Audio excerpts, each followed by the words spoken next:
Halo, assalamualaikum warahmatullahi wabarakatuh. Apa kabar teman-teman? Mudah-mudahan sehat semua ya. Jasmani rohani disehatkan ya, dilancarkan segala urusan dan aktivitasnya, diberkahi segala nyamin ya robbal alamin. Baik teman-teman, pada kesempatan ini kita obrol lagi, cek recek lagi ya untuk Pi Network bagaimana, seperti apa. Ya, walaupun tidak banyak, tapi setidaknya kita udah dapat informasi bahwa Pi Network memang posisi kita adalah berada di enclosed mainnet. Artinya sebentar lagi mainnet. Kapan itu Bang? Jangan tanya saya nggak tahu kapan. Yang pasti informasi tanda-tanda mendekati mainnet sudah jelas teman-teman ya. Jadi nggak usah khawatir. Bang, ini benar nggak hoax apa segala macam project? Itu sudah basi pertanyaannya. Bahwa Pi Network ini jelas, sangat-sangat jelas dan tidak akan gagal. Saya bisa pastikan itu. Ya. Kalau misalkan ada orang yang masih ragu, ya itu terserah. Kalau saya menyatakan bahwa berani hingga saat ini berani menyatakan bahwa Pi Network ini project real. Project tingkat dunia real. Apa Bang ciri-cirinya? Apa kok bisa berkata begitu? Landasannya apa? Silakan video saya dari awal saya bangun channel ini itu adalah salah satu bukti ya, itu banyak. Jadi terlalu banyak kalau untuk dijelaskan dalam satu video teman-teman. Ini perlu proses pemahamannya ya, bahwa ini real, betul adanya. Dan pahami juga terlebih sebetulnya pertanyaan itu cocok bagi yang memang tidak mengetahui bagaimana prosedur pembuatan sebuah kripto dan mata uang digital. Artinya gini, tidak pun dikatakan mata uang digital. Baik, kita fokus di kripto. Tata cara pembuatan kripto itu seperti apa dan bagaimana? Syarat-syarat secara hukum globalnya itu apa? Bisa diakui di dunia ini kan kripto ini harus apa? Harus bagaimana langkahnya? Bisa diakui di peraturan dunia secara global di bursa kripto ini harus bagaimana koin ini dibuatnya? Caranya bagaimana? Nah, itu kan. Jadi kalau misalkan memang mereka paham untuk itu, setelah mempelajari tidak akan ada pertanyaan. Ini benar apa enggak? Ini bakal jadi apa enggak? Ini real apa enggak? Ini bakal mainnet atau enggak? Enggak bakalan ada pertanyaan itu ketika kita betul-betul memahami dari mulai basic, dari mulai dasar. Pemahaman apa itu kripto, fungsi kripto, tujuannya, seperti itu. Ya kita anggaplah kita fokus ke kripto dulu karena memang teknologi yang digunakan adalah teknologi blockchain yang mana notabene ini digunakan oleh banyak kripto. Walaupun di video sebelumnya saya memilah antara mata uang digital, Pi Network dan kripto itu berbeda. Di mana Pi Network mirip persis dengan Bitcoin. Walaupun Bitcoin ini diadopsi dan memang ada di bursa kripto, termasuk Picoin nanti. Picoin nanti mungkin ada di beberapa exchanger dan itu diakui juga oleh bursa. Dan itu sudah bisa diperdagangkan di bursa kripto. Bisa jadi seperti itu. Namun ini ada nilai plusnya dari Pi Network dan Bitcoin ya. Jadi beda. Tapi kalau untuk yang lain ya, yang merek-merek lain, kripto-kripto lain itu adalah murni 100% kripto. Ada yang ICO ya, jual koin di awal, crowdfunding seperti itu ya. Tapi kalau ini beda teman-teman. Gitu ya. Jadi seperti yang diinformasikan dari core team bahwa ingat katanya. Nih, Pi is mine freely. Jadi penambangan Pi Network ini betul-betul gratis dan berkontribusi untuk ekosistemnya Pi Network ya. Gitu. Kemudian penambangan itu hanya bisa dilakukan di aplikasi Pi Network, nggak bisa di aplikasi lain teman-teman. Yang ketiga itu berjalan di blockchainnya sendiri, di blockchainnya Pi Network sendiri, dan itu ada periode enclosed mainnet ya, di mana periode enclosed mainnet itu tidak ada di penciptaan atau project-project lain, itu tidak ada, belum ada sebelumnya ya. Jadi baru Pi Network ini. Kenapa ini ada? Ini adalah untuk menyempurnakan sistem dan bagaimana mendorong penciptaan sebuah value, dan value ini kokohnya tidak bisa disamakan dengan kokohnya penciptaan kripto lain. Gitu. Karena kenapa? Karena basically utilitas ini yang saya katakan bahwa utilitas ini didesain, diciptakan kebetulan memang ini kompaknya di beberapa negara menciptakan utilitas dan menjalankan utilitas itu menjadi sebuah ekosistem yang kuat, yang kokoh. Nah, inilah yang saya bilang nggak bisa kalau disamakan dengan underlay-nya inilah itu mata uang segala macam, nggak bisa. Karena kalau ini terlalu cakupannya terlalu luas underlay-nya. Gitu. Jadi yang namanya jual koin di awal ya untuk makanya di sini dibilang so sell all liquidity full on different chain are scam katanya. Jadi kalau misalkan ada penjualan atau ada stok likuiditas ya seperti ya mohon maaf ya seperti di exchanger si Anu ya beberapa exchanger lah ada yang menyatakan ada likuiditas sekian gitu. Misalkan sekian juta koin ya, tersedia likuiditas. Nah itu scam. Itu fake, itu nggak jelas. Ya, informasi yang kemarin itu yang saya beberapa yang saya bedah juga ya. Oke, steer clear of scam. Ya, ini Mas bersih dari scam. Karena kenapa? Karena Pi Network itu tidak menjual koin di awal. Satu, ingat ya Pak. Ya Pak, Bu. Iyalah, jadi Pak Bu tuh. Ya, teman-teman. Jadi ini tidak ada penjualan koin di awal, ingat itu. Dan tidak boleh memperjualbelikan sebelum mainnet. Ingat itu aturannya ya. Kemudian teman-teman, any party impersonating Pi Network or the founder to conduct a sale a listing is illegal. Jadi sebelum Pi Network atau core team menyatakan ini listing di mana, di sini dan lain sebagainya, itu sudah dipastikan ilegal. Ya. Jadi semua koin yang dan Pi Network ini bukan sebuah bukan sebuah jaringan yang menggunakan teknik afiliasi. Kan ada. Sebelum multi level keluar itu ada yang namanya teknik afiliasi, yang namanya rekrutmen. Ya, rekrutmen ini Anda harus rekrutmen, kalau nggak rekrutmen bisnis Anda nggak jalan. Anda rekrutmen sekian, kalau nggak rekrutmen bonus Anda nggak dikeluarkan.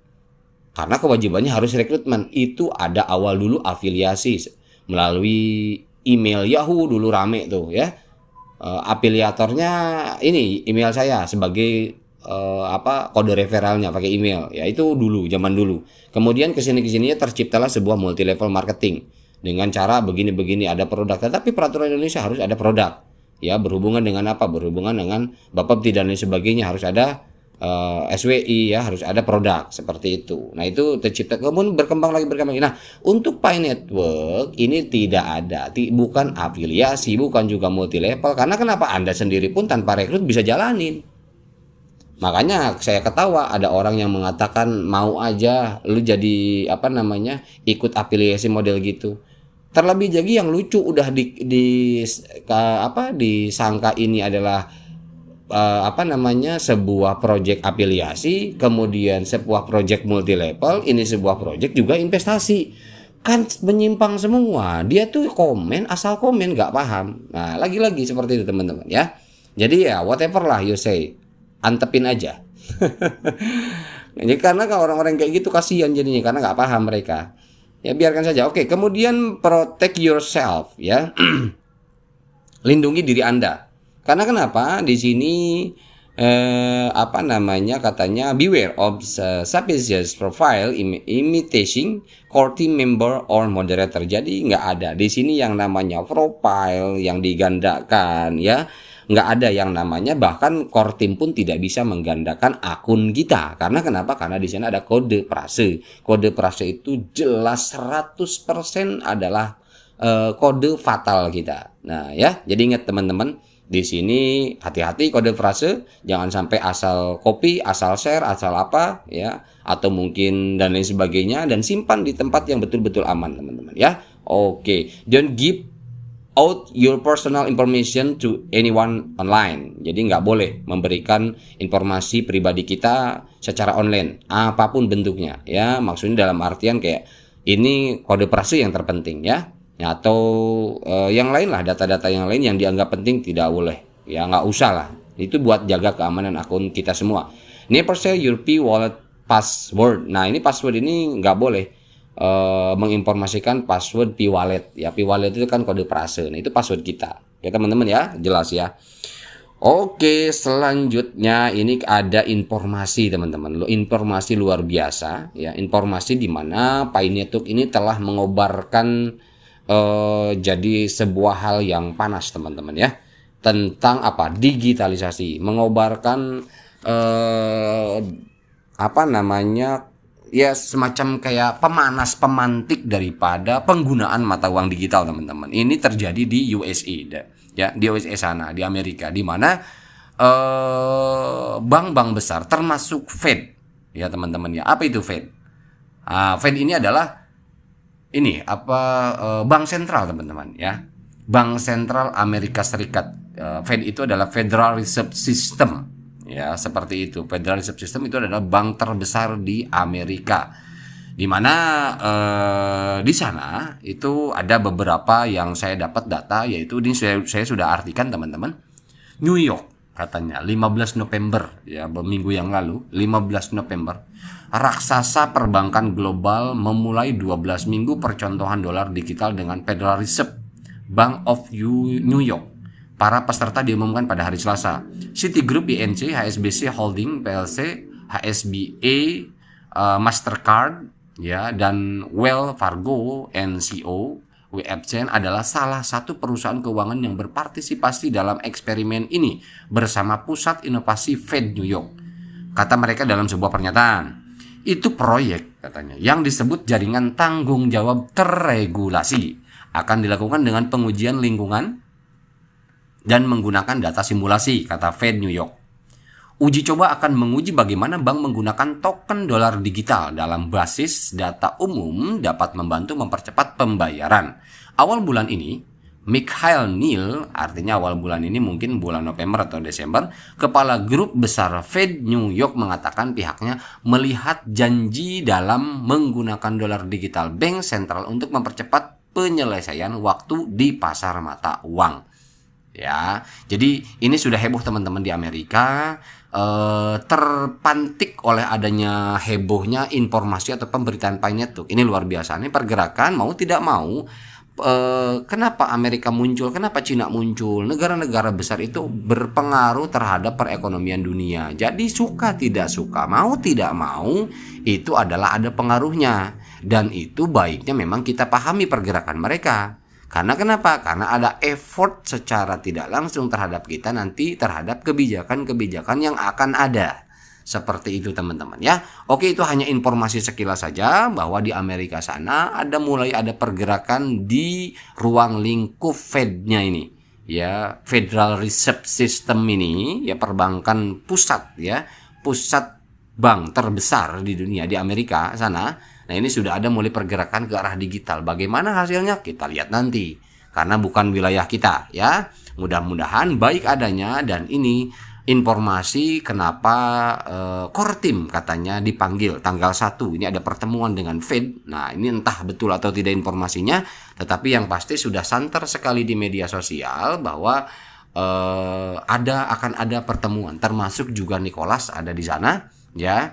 Nicholas, kemudian Elon Musk, ya. Elon Musk juga ada di sana, ya. Tapi nanti kita tunggu saja apa informasi selanjutnya. Dan itu ada informasi kita sentralnya ini adalah di aplikasi, di dashboard kita. Di permukaan awal ada informasi apa, tidak akan lama katanya nanti ada di sana pemberitahuan, ya. Semoga pemberitahuan ini mengejutkan kita ke arah yang lebih baik. Oke, teman-teman. Selanjutnya ini ada dari kita langsung impor, kita cari-cari, ya, cek-cek informasi dari yang lain. Ini Pi Network, ini update, ya, dari Pi Network update. Semua pionir termasuk yang lama sangat penting. Ingatlah bahwa rencana awal dari hackathon tahun lalu adalah agar komunitas itu sendiri membuat solusi KYC tanpa keterlibatan tim inti. Nah, ini berhubungan dengan KYC, teman-teman. Yang sekarang akhir bulan ini informasinya akan dikebut dan terbukti, teman-teman saya itu banyak yang mendapatkan undangan KYC, ya. Kemudian referral saya juga sama, keluarga saya juga yang ikut. Teman-teman saya di kantor juga sama, banyak yang dapat juga, ya. Mudah-mudahan memang ini adalah salah satu bukti percepatan daripada penambahan yang ter-KYC, teman-teman, ya. Oke, selanjutnya ini tim inti jaringan dikirim, ini informasi yang lain, ya, yang tadi yang saya bilang. Ini ada tim inti jaringan dikirim ke pertemuan New York pada tanggal 1 Desember dengan Bank Dunia. Mas di sini adalah Elon Musk, Changpeng Zhao, ya, CZ dari Binance, IMF, The Fed, dan lain-lain. Diskusi konsensus dan Pi sebagai sistem pembayaran komersial dunia. Semua hal pembayaran Pi diminta untuk memulai barter dan perdagangan GCP siap untuk persediaan. Tolong beritahu satu sama lain ketika mall lain tidak buka, Anda juga dapat mengunggah barang di PCM. Dan ini untuk PCM. Ini dari PCM kalau nggak salah ya informasi ini. Jadi teman-teman, bahwa kita lihat saja ya, apapun pergerakan di luar kendali atau kuasa kita untuk mengetahui lebih jauh ya, kita hanya bisa doa semoga ini yang terbaik ya, semoga ini yang terbaik dan betul adanya. Nanti langkah-langkah seperti apa ya, saya juga sebetulnya jujur tidak sabar menunggu awal Desember akan ada info besar seperti apa, kita lihat aja nanti ya. Oke, kemudian informasi selanjutnya dari Newsway. Ini KYC slot katanya. Core team say million of pioneers will pass KYC as the Pi network is ramping up to the fully open mainnet. Ya, tim inti mengatakan jutaan perintis akan melewati KYC saat jaringan Pi meningkat ke mainnet yang terbuka penuh. Artinya di sini ketika jaringan Pi meningkat ke mainnet, artinya meningkat ini mendekati semakin naik, semakin dekat. Nah, ini KYC akan semakin dibuka, dipercepat lagi. Ya, untuk melewati KYC ini ya, pionir ini untuk melewati KYC-nya semakin diperbesar lagi, diperbanyak lagi ya, mudah-mudahan amin. Bang, tapi saya sampai saat ini belum dapat. Sabar, tetap saya bilang sistemnya masih random ya. Namun hanya randomnya ini kan mungkin biasanya randomnya memakan waktu 1 bulan, ternyata ini randomnya memakan 1 minggu. Apakah mungkin Anda kebagian hari ini? Oh, mungkin di ujung akhir minggu, bisa jadi ya, sabar saja. Oke ya. Oke, kemudian teman-teman, ini sharing yang kita dapatkan selanjutnya adalah tentang FTX. Ya, sudah 7 hari sejak FTX mengajukan kebangkrutan dan menjadi jelas bagi semua orang bahwa itu adalah penipuan kriminal besar-besaran. Tidak ada yang ditangkap. Sam telah mengakui banyak kejahatan melalui pesan teks. Bernie Madoff ditangkap dalam waktu 24 jam setelah penipuan terungkap. Nah, artinya yang FTX ini kenapa desas-desusnya di luaran sana? Ini adalah sebetulnya tergolong golongan bank terbesar ya, bank atau pendana lah, finance terbesar, bukan bank komersial fiat seperti biasa ya, tapi ini adalah lebih ke digital ya, tentang bagaimana mengatur sirkulasi dan memperjualbelikan kripto di Amerika sana. FTX ini menyatakan bangkrut runtuh. Nah, dan ini tidak bisa membayar aset-aset para penggunanya ya di sana, wallet dari FTX. Nah, ini bangkrut katanya. Ini disangka bahwa ini penipuan luar biasa besarnya.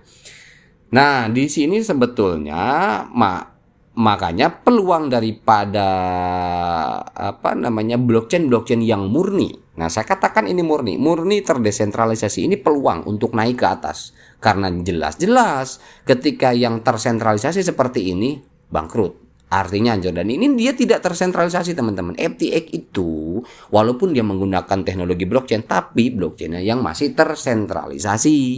Jadi ketika ada apa-apa ya efeknya seperti ini, aset bisa hilang, aset pengguna bisa hilang karena tersentralisasi. Nah, ketika blockchain itu betul-betul penuh murni 100% terdesentralisasi, itu jelas tidak mengenal yang namanya kebangkrutan ya. Kecuali teknologi itu mati total, selesai. Berarti kalau selagi teknologi itu hidup, digunakan oleh banyak orang, ya itu aman, nggak ada yang namanya bangkrut, nggak ada yang namanya bagaimana, itu teknologi blockchain 100%. Tapi kalau ini masih tersentralisasi teman-teman, itu yang harus kita pahami ya. Makanya wajar yang melakukan distribusi asetnya atau pertukaran asetnya di FTX sekarang mengalami kejatuhan. Yang kita harus pahami bukan berarti kripto secara keseluruhan hancur, tidak. Ini salah persepsi, salah memahami bagaimana teman-teman mencari data, bagaimana kasus FTX ini sebenarnya gitu. Makanya saya ulas di sini sedikit, saya bongkar di sini sedikit bahwa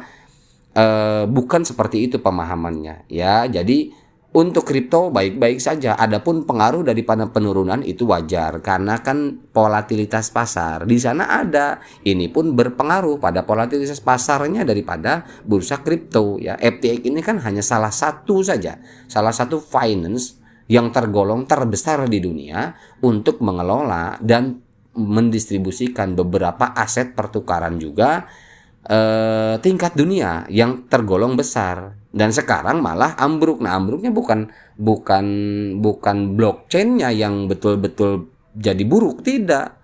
Mereka menggunakan blockchain yang tersentralisasi. Dihubungkan ke blockchain mana lagi nih? Binance misalkan. Blockchain mana lagi?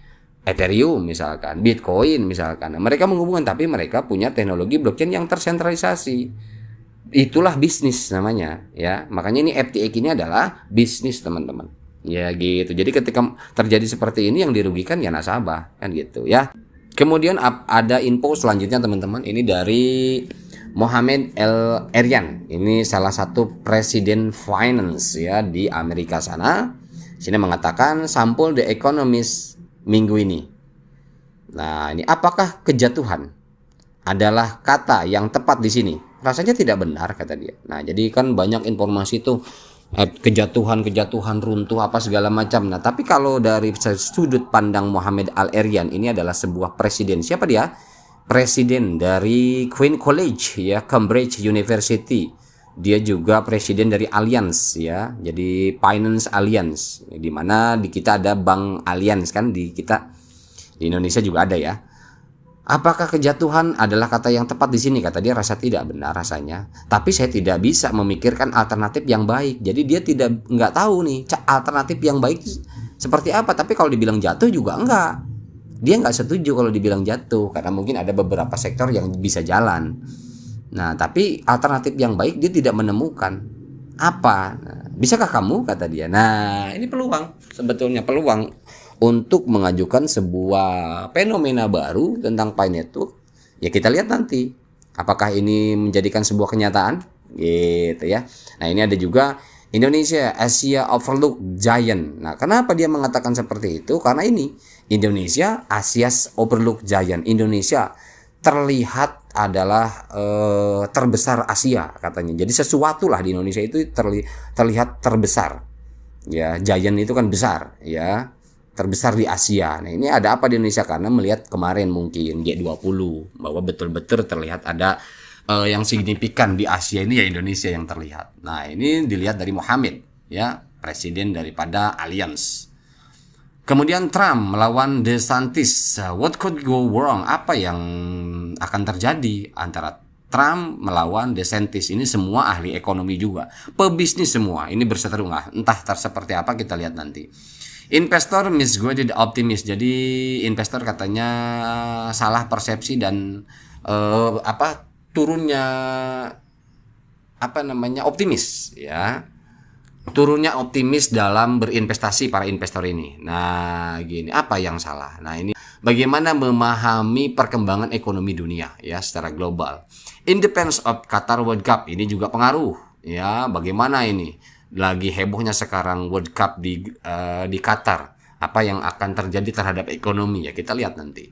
Oke teman-teman. Nah, ada informasi yang ngeri sebetulnya ya. Ada yang ngeri teman-teman.